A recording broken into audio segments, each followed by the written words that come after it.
This video is going to show you a little bit about how to use Apple Classroom.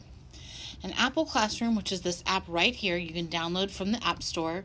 There's also an app that you can use on your laptop. If you're on the Mac side of your laptop, you can also do this from there.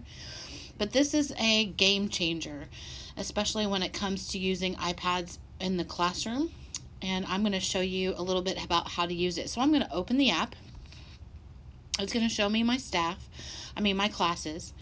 And if I want to add a new class, I'm going to go to the plus sign right here, and I'm going to add a new class. And I'm going to say that this would be Fall 2020.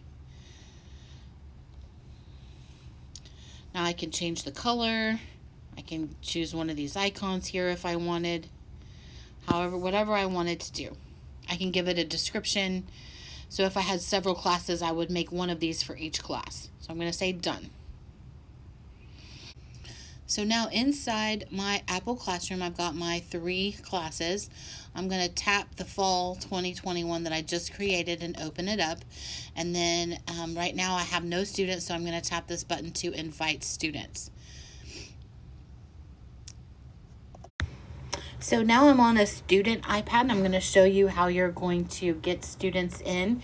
If you saw the invite students, when you're inviting students to this class, it had a code on there.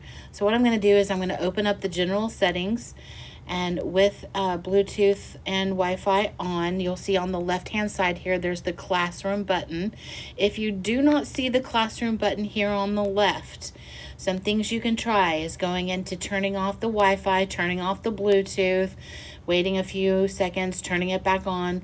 Also, restarting the iPad will put it on there, because when I first turned this on, it wasn't there. I had to restart the whole iPad. So I turned it off, I turned it back on, and then it was there. So now you see my class right here. It says Add Fall 2020. So I'm going to tap the Add Fall 2020. And here it says to add the student's first name and last name. So I'm going to type in my name.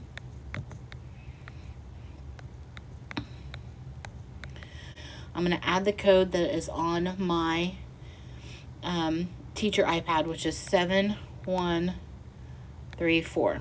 So now I'm going to tap to add, and I'll show you in just a minute how on the right hand side. Let's see. Okay, so now on this side, you see I'm back on the teacher iPad, and it says that I am in here as Laura. Now on the student iPad, it says waiting for teacher. So I'm going to tap this button right here that says add, and it's going to add me into the class.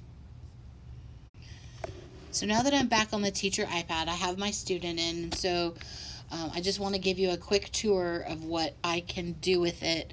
Right now it says that the student Elsie, the student Laura, is on the home screen. If I open my Google Classroom app, you can see how that changed right there. It shows you just what I'm in.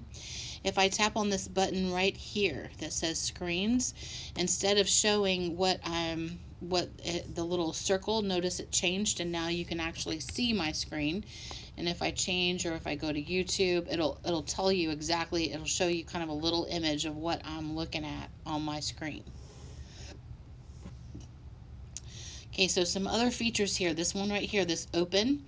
If I go to open here and I want them to go into a specific app, like let's say I wanted them to go into Classroom, I would do that and it would open Classroom. You could see that right there on the iPad. You can see that right there that it opened into. So I can do that with any app that is on both of the iPads. So another one here is this navigate button. If I wanted to put them on a specific website. Now this comes from Safari, and it also comes from what I have bookmarked on my Safari. So if I wanted to go to this classtools.net, it would notice it changed over here to the iPad, and it tells me I'm sending them directly to that website. So if I wanted to hide, so if I tap on that, I would have hid apps on the iPad.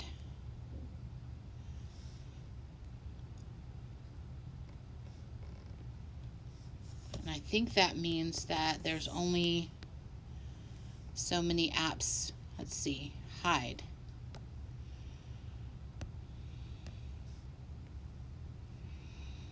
I'm not sure what that's doing. Hid apps on one iPad, but I actually still see the apps.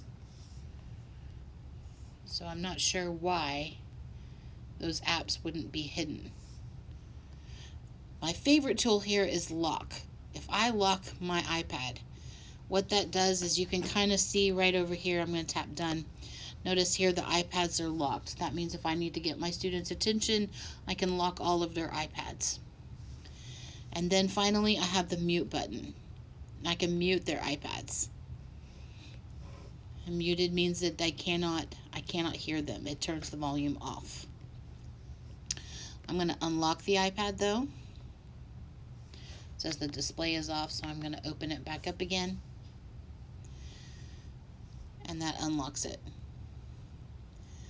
Now this last little button over here, the group button, if I wanted to group my students, I can control those groups.